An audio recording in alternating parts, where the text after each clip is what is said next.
Hello, j'espère que vous allez bien. Je vais essayer de vous refaire une petite présentation au sujet de ce projet électrique qui paraît un petit peu bancal. C'est vrai, je fais ça dans mon salon, je ne suis pas très riche. Mais voilà, je suis quand même électrotechnicien. Je dis pas avoir la science infuse, hein, c'est clair, je me trompe, évidemment. Mais j'ai quand même mis le doigt sur quelque chose d'intéressant, ce que j'appelle la géométrie dans les résistances RL et C. Comme vous le constatez ici, j'ai ce petit schéma qui est très très parlant. On voit une roue qui tourne sur un axe, on voit un axe qui tourne sur un axe et une balle qui tourne sur plusieurs axes. Et en électrotechnique, ben, c'est pas rouler, mais enrouler. On peut très bien enrouler un long fil en bobine, on peut très bien enrouler deux surfaces en condensateur. Et la question est, comment enrouler un bloc de matière résistif? Alors là, vous allez me dire, oui, mais là, il y a déjà un petit enroulement résistif. Ce petit enroulement est déjà presque comme une bobine. Je vais vous montrer après la différence de ce que c'est que là, vous voyez, la surface de contact touche tout la matière résistive, tout le côté de la matière. Donc la surface de contact est plus grande toujours que le côté touché. Voilà. Et ma question, elle est, mais comment enrouler ce bloc de matière? Parce que si je l'enroule, eh bien, il casse. Eh bien, en fait, voilà, l'idée, c'est de brancher ces formes, hein. Et au moment où je les branche, ça me fait un couplage dans la matière. Et ce couplage me fait comme des découpes ou des lamelles radiales par le couplage. Et après, ben, il y a 360 degrés. Donc, ça, c'est comme si j'enroulais ou déroulais cette petite résistance-là. On peut aussi le voir avec ce petit morceau. Voilà, ce petit morceau se retrouve là, ce petit morceau se retrouve là, et une résistance se retrouve sur, en fait, chaque côté de la résistance. Bon, on va essayer d'en parler au maximum. Pourquoi un triangle rectangle? Eh bien, voilà, en électrotechnique, on a ce fameux triangle rectangle là. Eh bien, il est tout le temps là. Tous les calculs passent tôt ou tard par un triangle rectangle de Pythagore ou la trigonométrie. Voilà, bah moi je me suis dit, qu'est-ce qu'il advient si je coule un triangle rectangle au graphite et plâtre? Ça me fait une résistance avec une forme. Et moi je me suis dit, mais moi je vois trois résistances par les côtés de la forme. Et j'ai commencé à brancher ma pile, à faire mes mesures sur tous les côtés possibles et imaginables. Alors oui, je suis en continu là, hein, mais le but c'est de montrer un couplage, hein, donc je pourrais le faire en alternative, je peux le faire comme je veux, hein. En plus c'est une résistance R purement ohmique, donc voilà, c'est très très basique, hein. Le but est de démontrer le couplage et bah, là on le voit que je fais R1 plus R2 en série, 415, et R3 en parallèle de R21 quoi. Et ça me donne 174,41 ohms. Et l'hypoténuse ici, bien 180 ohms. Donc en fait je me démontre par les barres la valeur du couplage de l'hypoténuse. Voilà. Donc c'est trois résistances qui sont couplées dans les côtés de la forme. Voilà. C'est pour ça que je mesure 180 ohms quand je mesure l'hypoténuse du triangle. Donc en fait, tu vois, je compare les trois barres vers le triangle. Et c'est tout du long comme ça, jusqu'à ρ. Voilà. Donc là, c'est vraiment très simple, hein. Moi, je pensais que déjà juste montrer par l'hypoténuse, ça allait suffire pour montrer le couplage par les côtés de la matière, parce que c'est vraiment, vraiment flagrant, quoi. Bah non, on m'a dit que non, mais c'est parce que les barres sont plus fines que le triangle, machin. Alors moi, j'ai fait tous les calculs par l'opposé, par l'hyp et l'adjacent. J'arrive toujours au même couplage. Donc selon où je branche mes fils, ça me fera toujours ce couplage, ok? Et après, eh bien, on m'a même dit, c'est pas la même matière et tout, donc je suis allé jusqu'à calculer ρ. Et on connaît tous la formule de R est égal ρ fois L sur A, c'est la formule classique, qui nous permet de monter jusqu'à E égale P fois T, hein. Et moi, j'aimerais vous montrer bien que même si j'associe une distance équivalente sur trois côtés, machin, bah, ça me fera toujours R. Et ça ne me change absolument pas ce qui est en amont, quoi, hein. Donc en fait, ce qu'il faut comprendre, c'est que c'est un couplage autour de la matière, ou dans la matière, vraiment, hein, ça va dans tous les sens, hein. Et que, donc vraiment, selon la forme et les positions des fils, eh bien, ça me fait un couplage, et le couplage me donne des distances. Donc la distance est relative avec le couplage, tu vois? Donc en fait, j'ai pris les distances, en me mesuré avec ma règle ici, et j'ai fait le calcul du couplage, parce que c'est celui-là de série parallèle, tu vois? C'est ça qui est génial. Donc j'explique qu'en fait, les distances égales, on va dire, le couplage. Égales en façon de parler, hein, parce que le couplage, ce sont des ohms, comme on l'a vu, hein. Ici, tu vois, ce sont des ohms, 300 ohms et 180 ohms. Donc ma question, elle est là. Si je mesure 300 sur R3 et 180 sur R3 de l'IP, bah, j'ai 180, 120 ohms de différence. Ma question, c'est quoi ces 120 ohms? Ils viennent d'où ces 120 ohms de différence, hein? Voilà, c'est le couplage. Et donc, tu vois, ça me fait la même distance, 6,5 cm, mais pour une barre, 300, et là, à 6,5, mais 180.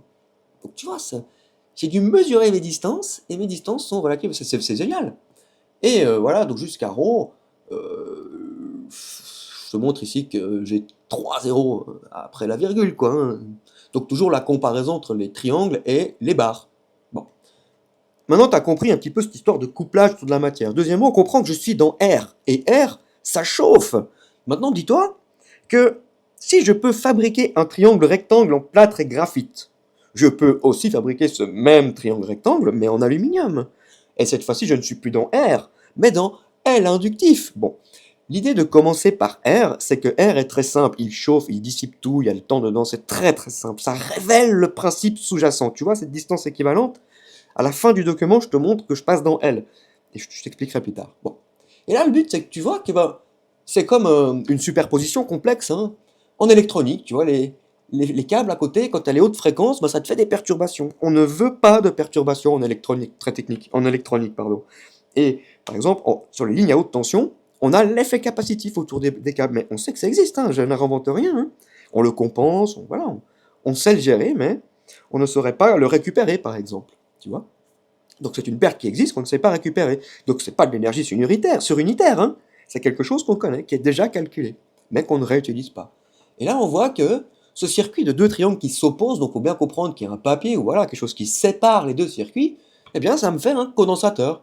Donc ici je le réécris par R, eh bien oui, ça va me faire un condensateur qui va chauffer. Par contre, par L, l'aluminium il va pas chauffer. Par contre, il va me faire de l'induction, des ondes dans le vide par des champs magnétiques. Ok? Donc c'est ça la grosse différence. Voilà. Je pense que tu commences à comprendre, ah ouais, effectivement, c'est une superposition complexe avec des distances équivalentes, c'est intéressant. Et voilà, moi je suis très très très limité avec mes moyens techniques et financiers, je suis dans mon salon, je fais ça avec 12 balles. Et c'est vrai que l'XPB, je la spécule un peu. Quand j'annonce que P est égal U fois I au carré, attention, je spécule, c'est vrai, je n'ai pas encore pu mesurer cette formule. Par contre, j'arrive ici à, je marque 1 volt ici, mais j'avoue aussi, ce n'est pas exactement ce même raccordement. J'ai mis ma pile et j'ai raccordé, on va dire, en série, voilà. Et le but, moi, hein, vraiment, ce n'est pas encore de montrer P est égal U fois I au carré, mais de montrer qu'il y a effectivement un condensateur, de montrer que je peux alimenter par la résistance R1 et mesurer sur RB. Voilà, donc ça me fait deux résistances identiques, deux circuits séparés, mais qui a quand même une liaison capacitive. Donc tu as vu, je peux me faire un condensateur C de 4 fils, hein, de 4 fils. Après, je peux le brancher comme je veux, hein. Mais bon, un condensateur C par R, qui va chauffer, mais je peux aussi faire ce même condensateur C par L. Et je pourrais aussi faire, par exemple, un en aluminium, un en graphite plâtre. Il faut essayer, il y a tellement de tests à faire, quoi. Et donc voilà, moi c'est ça que j'ai pu déjà montrer, l'espace capacitif, puis le montage qui quand même donne des idées. Après je t'explique, bon, t'enlèves ton voltmètre maintenant, puis tu vois, tu mets une deuxième dynamo. Donc souviens-toi, on est dans R, hein, donc ça chauffe. Donc, vu que le passage du courant il passe par les côtés du triangle, il va y avoir un chemin d'intensité sur l'adjacent, l'autre est libre, hein, donc tu vois, c'est un côté sur trois, et 1 ampère ici, donc il y aura deux chemins d'ampère qui seront très proches. Mais comprends que ça va faire un rayonnement thermique dans cet espace capacitif, dans cet entre-deux, tu comprends? Donc dans cet entre-deux, j'aurai un rayonnement thermique issu de IA et IB parce que je suis dans R. Et même dans R, j'aurai aussi une petite tension électrique, mais extrêmement minime, d'accord? Vraiment très très petite parce que tout est bouffé par R. Voilà. Alors que par L, avec l'aluminium, c'est plutôt le contraire. La matière ne va pas vraiment chauffer, donc IA et IB vont rester froids, mais ils vont quand même être là, hein. Par contre, le rayonnement du champ magnétique, les ondes dans le vide qui vont se diffuser dans ce condensateur de 4 fils, eh bien, par L, ce sera plutôt, tu vois ici le U, ce UA. Donc par L, c'est le U qui prend de la valeur, alors que par R, c'est le I qui prend de la valeur. Donc par R, un rayonnement thermique, par L, un rayonnement magnétique, ou des ondes dans le vide. D'accord? C'est logique, hein, quand même. Mais voilà, oui, c'est du gros, gros, gros développement. Bon. Après, c'est ça l'idée. Si tu arrives déjà à imaginer deux dynamos, donc deux circuits séparés pour un rayonnement thermique, et à la limite une très très faible tension, bon, tu vas comprendre qu'entre deux, ce sera un chaos d'interférence, ok? Et ici, après, tu vois que je te place un pont de Gretz. Alors oui, il faut aligner, c'est pas si facile, hein. Tu vois, il faut mettre 2 fois plus d'enroulement ici qu'ici, il faut aligner, ouais, c'est une superposition de deux circuits, c'est une superposition complexe. Oui, ça demande des contraintes, hein. Mais là, c'est très schématisé. Et donc, ce pont de Gretz, qu'est-ce qu'il me fait? Du continu pulsé. Ouais, pulsé, hein, vraiment. Et c'est comme une coupole analogiquement parfaite. Donc voilà, mon idée, c'est de vous faire comprendre que ce condensateur de 4 fils est en fait une salle de concert pour l'électrotechnique. Je vais vous montrer après que je compare beaucoup l'acoustique, c'est même mon télescope au microscope pour l'électrotechnique. Ok? Donc, ici on comprend que sur le circuit B, j'ai une onde alternative qui va être émise. Donc imagine qu'on est dans L hein, plutôt que dans R. Donc l'onde, elle va être émise dans le vide. Donc là, ce sera un champ magnétique, d'accord? Ça, c'est le support. Hein. Et là, on est dans le vide, on est entre deux. Donc l'onde fondamentale, elle va être émise dans cet espace capacitif, et elle va arriver vers cette magnifique coupole de l'autre circuit. Ça va la transformer en harmonique et la renvoyer en arrière, ok? Donc en arrière, j'ai l'écho de l'harmonique, l'écho harmonique de la fondamentale émise. Je vais y arriver.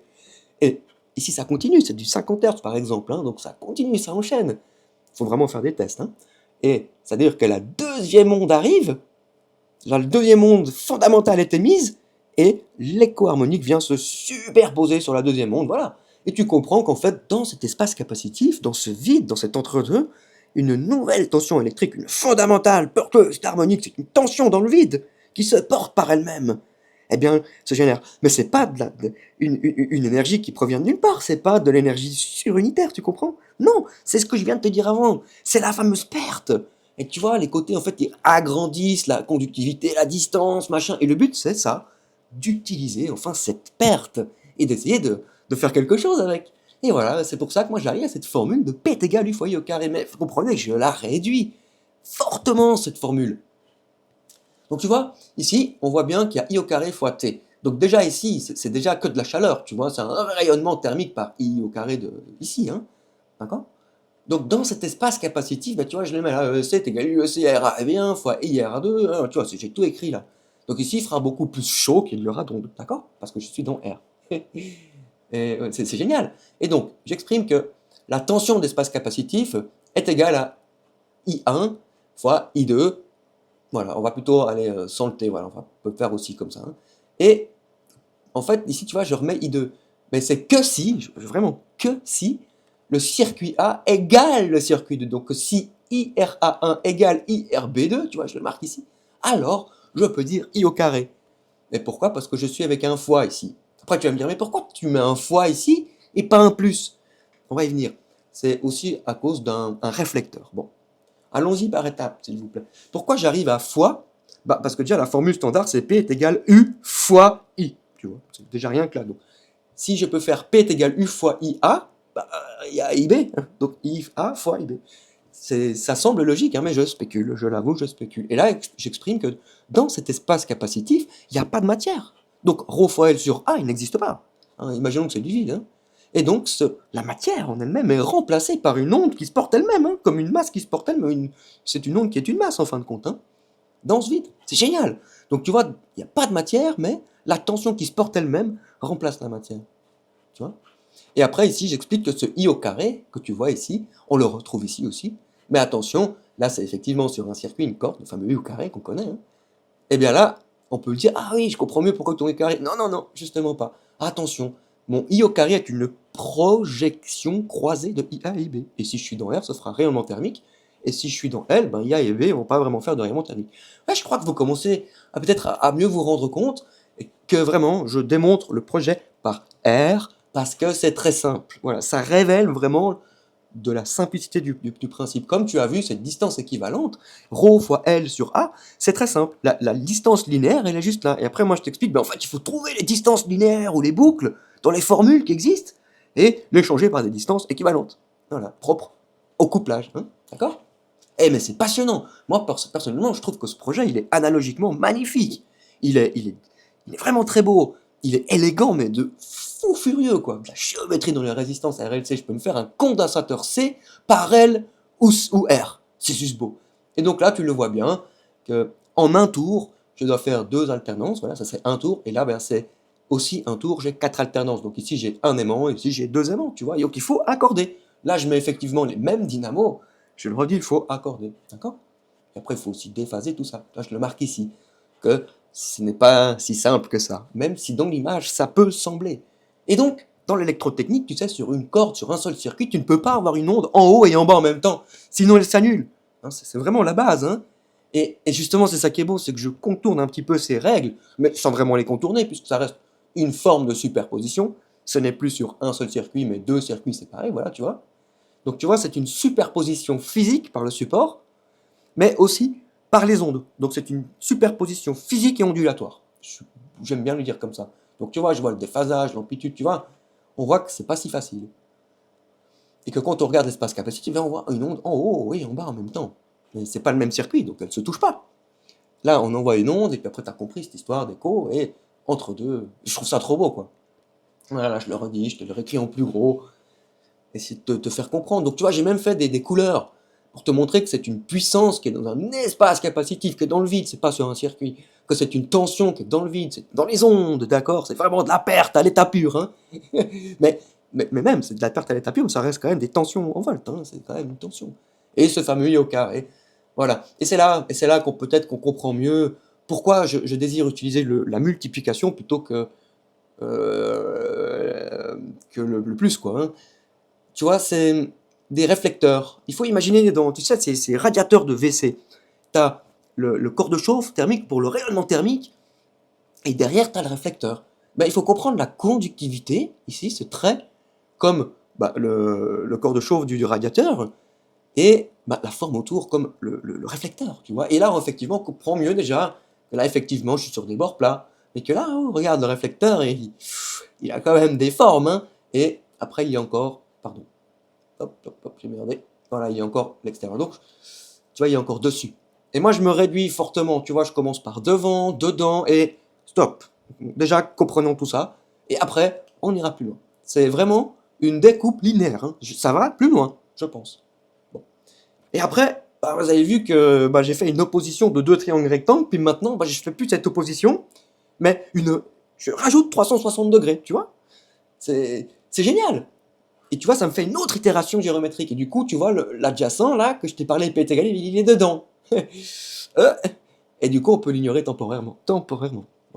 Et là, je te parle d'une fameuse cinématique sur la conductivité électrique.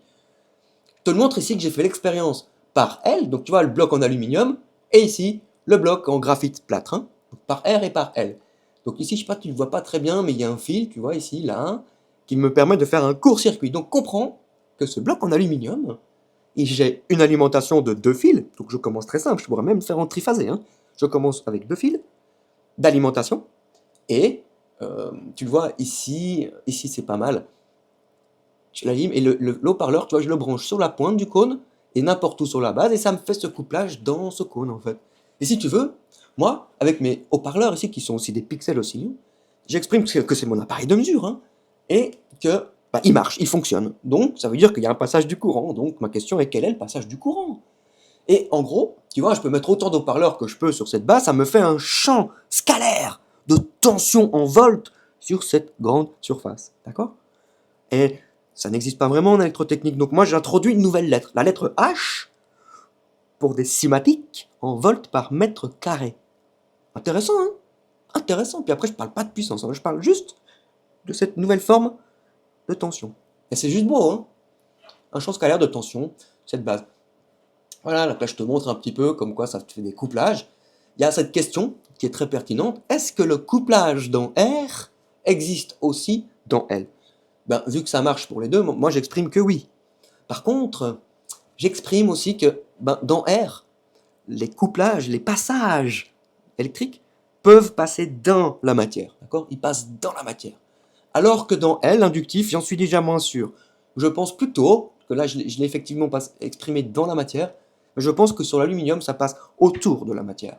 Mais que peu importe, je l'ai dessiné aussi sur un autre schéma, que ça passe autour de la matière ou dans la matière, dans les deux cas, par R ou L, on termine dans un couplage étoile-triangle. Donc tu vois, c'est un triangle d'alimentation et autant d'étoiles d'impédance dans ce triangle que je peux mettre d'haut-parleur, quoi. Mais c'est génial! Voilà, en très gros ici, puis là, je te montre que j'ai fait un petit connecteur, tu vois, pour te montrer qu'en fin de compte, ce sont des volts par mètre carré, des surfaces mesurables. D'accord? Ici, je te remontre que, voilà, tu vois, je commence avec mes trois barres pour mon triangle. pour une opposition. Donc si je fais des résistances normales avec les embouts, il n'y a pas d'interaction.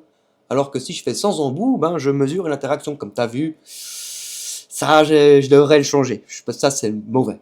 Ok? Ou il faudrait vraiment des énormes tensions pour espérer mesurer quelque chose ici.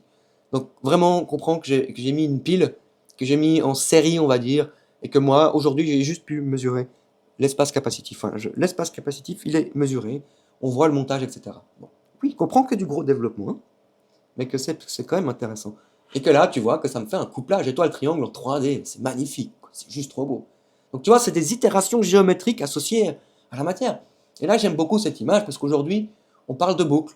Et on étudie tout sur des boucles, tu vois, une boucle. Et ben une boucle, tu vois, ça, si je la branche, ça me fait une résistance ici et ici, ça me fait ce couplage, deux résistances en parallèle. Alors que le triangle rectangle me dirige la conductivité dans l'espace et ça me rajoute une petite résistance, tu vois. C'est magnifique, c'est le même couplage. Oh, c'est magnifique, vraiment, vraiment. Moi, personnellement, je trouve que ce projet est analogiquement, démesurément magnifique. C'est pour ça que je peux pas garder ça pour moi, je peux pas. Et quelle est la grande différence entre le classique et ce que je vous propose? Eh bien, tu vois, dans le classique, tu as ces embouts qui viennent toucher toute la surface du bloc. Donc, tu peux avoir un fil plus gros autant que ça touche toute la surface du bloc. Eh bien, moi, c'est le contraire. J'utilise des points de contact sur un bloc de matière. Et ça me fait des couplages dans la matière. Donc, tu vois, des couplages complexes. Puis après, je te montre que selon la position du fil et la forme géométrique du support, ça me varie les couplages. Oups, jusqu'à arriver dans mon fameux triangle rectangle, peu importe comment je le branche, je serai toujours dans un couplage ultra simple. C'est la base. C'est vraiment comme une fractale de couplage. Et une fractale, vous le savez, c'est une ligne qui se coupe en deux, qui se coupe en deux, qui se coupe en deux. Donc un objet et une itération. Et là, je te montre que j'ai un objet qui est le couplage et qui est ici. L'objet, c'est le triangle rectangle qui me fait ce couplage. Et après, tu as vu des itérations, des oppositions ou le fameux cône. C'est génial. C'est juste génial. Bon.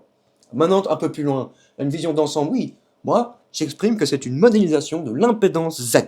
Ah, je peux pas être plus clair, hein. Une modélisation de l'impédance, c'est juste beau. Et qu'aujourd'hui, on connaît que ça, en fait, tu vois. C'est la partie classique, hein. Mais quand tu comprends que je ne nie rien, même pas E égale P fois T, quand je passe dans L équivalent, ça ne change rien du tout, ça reste une résistance, mais en 3D. Donc en gros, ça reste une loi d'Ohm, mais par le support qui devient en 3D. Et c'est génial. Là, je pense que tu te souviens que la distance équivalente est relative au couplage. Et donc, l'opposition, le machin, et là, regarde, je l'ai fait pour XL. J'ai mis XL, parce que L, on peut confondre facilement L, parce que tu sais, tu as ρ fois L sur A. Tu as L de l'induction, et tu as encore mon L équivalent. Donc ça te fait une pétée de L, quoi. Et c'est pas toujours facile de se retrouver dans ces L. Mais c'est toute la beauté du truc, hein. Donc en fait, il y a plein de L, mais qui ne sont pas les mêmes, en fin de compte, hein. Et là, bon, je pars sur XL pour te donner l'idée. Donc comprends que R te révèle le principe de base, hein. Et le principe de base, c'est de changer la distance, ici tu vois linéaire, en une distance équivalente. Et moi, je suis parti dans Biot et Savart après pour justement trouver la formule de l'induction, mais sur une distance linéaire et non de boucle. D'accord? Ou sinon, depuis la boucle, puis il a passé en linéaire. Et puis là, ben, vraiment, c'est une proposition, c'est te montrer l'idée. Tu vois, ici, j'ai changé L équivalent, ici, voilà, la distance linéaire par une distance équivalente. Donc tu vois, en fait, toutes les formules, elles existent, je n'ai qu'à changer la distance équivalente. C'est formidable, c'est magnifique, c'est d'une élégance de zinzin. Vraiment, je vous demande vraiment de prendre le temps, d'essayer de comprendre que oui, c'est du gros développement. Je suis dans mon salon, j'ai 12 balles, je fais ça par passion, je suis un passionné depuis toujours. Et donc là, dans ce magnifique livre, pour moi, ben, il manque clairement la géométrie des résistances. On ne sait pas enrouler un bloc de matière. C'est fou. Donc là, tu vois, en haut et en bas, ça c'est de l'acoustique. Ben, en haut et en bas, ça c'est une illusion, hein. On ne peut pas avoir une sinusoïde comme ça sur une corde en haut et en bas. C'est une illusion. Alors que tu vois que dans mon espèce de condensateur de 4 fils, selon comment je l'alimente, ben, j'arrive à avoir en gros cette forme, quoi, hein, dans cet espace. Donc comprends que l'acoustique est un petit peu comme le télescope ou le microscope pour l'électrotechnique. Et que ces formes-là, elles existent, et que ben, moi je te démontre qu'en fait ça c'est que des impossibilités au niveau électrique, hein. Et qu'en fait, ben, que par cette géométrie, je te débug le truc sans rien nier. Au contraire, j'argumente. C'est beau, hein, sans jamais nier rien du tout. Et les cymatiques. Alors si je sais faire une sinusoïde sur la conductivité électrique, que ça se retrouve dans l'acoustique, qu'en acoustique, il existe aussi les cymatiques sur cette fameuse table en métal. Quelle est la différence? Une seule corde, et là c'est une grande surface. C'est aussi des milliards de cordes, hein. Bon. Et donc, aujourd'hui, si tu poses la question comment faire une cymatique sur la conductivité électrique, on te dira mais c'est impossible puisque c'est un un montage mécanique. C'est comme si tu disais comment faire une sinusoïde sur la conductivité en volts, hein, donc c'est ce qui allume ton ampoule. Et que tu me dis, mais c'est impossible puisque une corde de guitare est mécanique. Hein, tu vois, hein, c'est du biomimétisme, hein, il faut savoir changer de dimension. Hein, c'est entre l'acoustique et l'électrotechnique, il y a un fossé dimensionnel. Hein. Et c'est magnifique. Et donc, tu vois, le sable, en fait, là, pour moi, c'est les électrons hein, dans la matière. Hein. Bon. Ici, c'est vraiment le projet dans son ensemble. Et là, tu vois que je commence à compiler hein, les deux logiques. Hein. Donc, tu as vu, en fait, moi, je suis remonté jusqu'à 3 barres pour essayer de décomposer au maximum. Parce que moi, mon idée de base, c'est ça. Hein. C'est ce que j'appelle une zanode. Bah, Zanolari Davis, c'est mon prénom. Mais moi, je m'en fous de moi-même. Tu sais, moi, je regarde la nature. Et puis, je trouve plutôt que ça ressemble à une anode et une cathode en 3D. Je trouve que zanode, ça sonne trop bien, quoi. Donc, c'est cool parce que ça mêle un petit peu mon prénom, quand même. Voilà, c'est vrai, ça fait plaisir. J'avoue, ça fait plaisir. Mais je trouve que, même si je m'appelais pas Zanolari Davis, Zanode, ce serait trop un nom trop cool, quoi. Voilà, une anode et une anode qui s'imbriquent, une zanode. C'est génial, je trouve ça excellent. Bref, dites-moi ce que vous en pensez. Et donc là, vous constatez que, avant, je vous disais, bah, tu vois, dans le cône, on peut ignorer l'adjacent parce qu'il est caché par la hauteur, mais là, tu vois, j'ai un cylindre percé d'un cône. C'est un cône inversé. Mais ça reste la grande surface, tout est là quand même. Et du coup, je peux comme imbriquer 2 cônes l'un dans l'autre. Masque, c'est beau. Mais c'est beau, hein, vraiment, hein, analogiquement magnifique. C'est ce projet, quand tu auras le recul dessus, c'est d'une élégance. Euh, à en devenir fou, tellement c'est beau. Donc c'est pour ça que moi je peux pas rester dans mon salon avec ça en tête et le garder pour moi. C'est trop important quoi, enfin selon mon point de vue. Hein. Et donc, moi, ma recherche, ma question, elle est là. Est-ce que vous pensez, effectivement, toutes ces spéculations, vous l'avez compris, que je pourrais avoir une interaction entre la tension d'espace capacitif et la cinématique de devant. Donc vraiment, comprenez, hein, il faudrait que je sois dans L inductive, donc en aluminium, ou peut-être un petit peu des deux. Voilà, il faut faire tellement de tests, je vous jure. Il y a trop de tests à faire. Ça, c'est vraiment un principe de base, un schéma très grossier, ok? Voilà. Moi, je pense que j'ai fait le tour de ce que je voulais vous présenter. Ça, c'est de la géométrie dans les résistances, RLC. Donc, tu as vu, je peux faire un condensateur par L ou R. C'est génial. C'est génial. Et ouais. Donc, ça fait 15 ans que je parle de ça. 15 ans. Au début, j'avais pas de ces petites expériences, j'avais pas de mesures, je faisais que de spéculer comme ça, comme je vous l'ai dit, il y a de la spécule encore, mais tu vois que derrière, il y a quand même des petites expériences. Alors, ça fait 15 ans que j'ai lu ça, que je me fais ramasser sur tous les réseaux. On me dit, mais non, mais P est égal U fois I au carré est impossible. Bah oui, c'est impossible dans un circuit classique. Mais oui, je le dis moi-même, regarde, je l'ai réécrit ici. T'as un circuit classique, un deuxième circuit classique, et mon P est égal U fois I au carré, oh là là, il est dans une perte des ondes électromagnétiques extrêmement lointaine. C'est même pas de l'énergie surunitaire. Hein. Voilà, mais moi je me demande, est-ce qu'il peut y avoir une interaction entre cette tension de l'espace capacitif et cette cinématique de devant. Donc tu vois là, celle-ci, elle est dans le vide. Hein. Cette onde, elle est dans le vide. Ma cinématique, elle est encore sur la conductivité, elle n'est pas encore dans le vide. Pourtant, ça va plus loin. Je t'ai dit, il y a des choses dont je ne te parle pas encore, parce que je pense qu'il faut déjà comprendre la base. Et après, ça va plus loin. Si on arrive déjà à démontrer tout ça, la suite, elle n'est que logique. Ok? Bon. Et voilà, donc j'espère que tu vois à quel point la question est bonne. Est-ce que cette tension pourrait avoir une interaction? Et ma question, elle est là. Hein. Est-ce que la cinématique sur la conductivité hein, pourrait sortir du support et se retrouver dans le vide? Elle est là ma question. Pas plus compliqué. Mais c'est peut-être autre chose. Hein. Moi, c'est comme ça que je le perçois. C'est ma perception de cette chose. J'ai vraiment besoin d'aide, de soutien, de partage, d'être entouré peut-être aussi, hein, d'être dans un labo, payé pour ça peut-être aussi. C'est ce que je demande, hein, tout simplement. Mais oui, mais pourquoi tu vas pas dans les labos libres à Genève? Il y en a, ouais. J'ai déjà téléphoné. Mais vous vous rendez pas compte, j'ai tout testé. Et le mec, il regarde le projet, il me fait ah, non, c'est impossible. Il a même pas voulu tester. Il m'a dit non. Le prof des écoles de Genève. J'étais voir un prof des écoles de Genève, voilà, je lui ai présenté le truc, et à l'expérience A, donc je remonte, hein, l'expérience A, celle-ci, il a réussi à la nier. Il m'a dit que rien qu'en cause de Kirchhoff, c'est impossible. Bah, et c'est une résistance ohmique, hein, un couplage électrique tout ce qu'il y a de plus standard. C'est vraiment juste que c'est dirigé dans l'espace et il a bugué. Rien qu'en cause de Kirchhoff, c'est impossible. Alors que tu as les mesures, tu as les calculs, que tu as tout. Donc tu comprends que le prof des écoles de Genève, qui apprend la loi d'Ohm à ses élèves, il a réussi à nier une loi d'Ohm. Mais ça dépasse l'entendement, hein. Il a réussi à nier une loi d'Ohm. Moi, ça me dépasse. Mais pourtant, voilà, tu vois que c'est simple. Il n'y a rien de fou. Et voilà, je le redis, même chose. Hein. N'oublie pas, je démontre par R, ça chauffe, ça bouffe tout, mais ça révèle du principe. Ça révèle de la base. Et après, on passe dans L. Et là, ça pique. Aidez-moi, partagez. Je peux pas être plus clair. Aidez-moi. 15 ans que je le hurle, j'ai été gentil, j'ai tout testé. J'ai tout testé. Jusqu'aux insultes, j'ai tout testé. C'est drôle parce que quand je commence à m'énerver, à insulter, ça vous fait rire, mais ça vous fait réagir. Et quand je commence à m'énerver, les gens répondent dans les commentaires. Ah, ils me disent on s'en fout, on regardera pas. Mais il a quand même vu P est égal u fois I au carré. Donc la graine est dans sa tête. Et ça, pour moi, c'est gagné. Aidez-moi.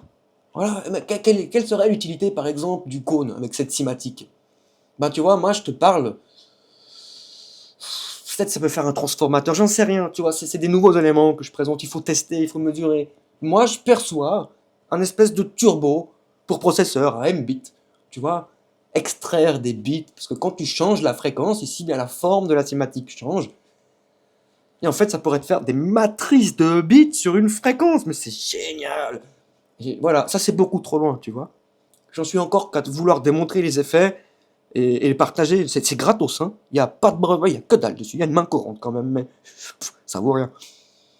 C'est gratuit, c'est à toi comme à moi. Voilà. Moi je considère que c'est de l'électrotechnique, c'est très proche de la nature.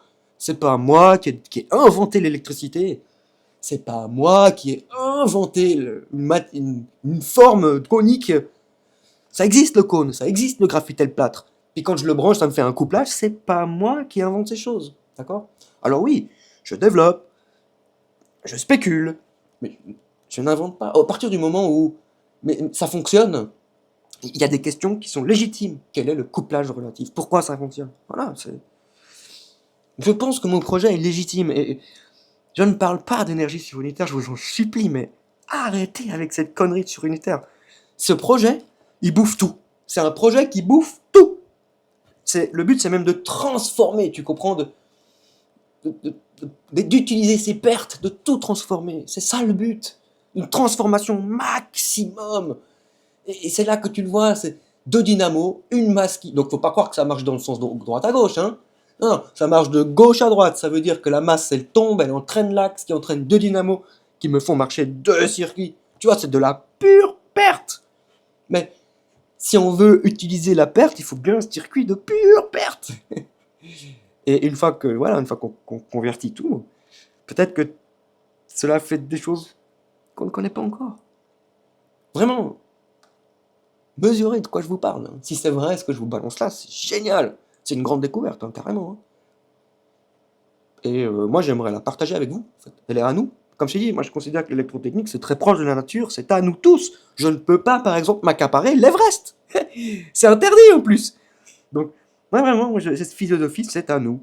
À toi, comme à moi. Par contre, effectivement, si tu arrives à faire des expériences parce que tu as plus de matos que moi, et que tu vois que ce que je dis, c'est vrai, et que tu le mesures, que tu le constates, ben, ne te l'accapare pas, dis pas que c'est toi. Hein. Cite-moi, c'est tout, partageons, c'est tout, ok? Je pense que tu as compris l'idée. Ciao!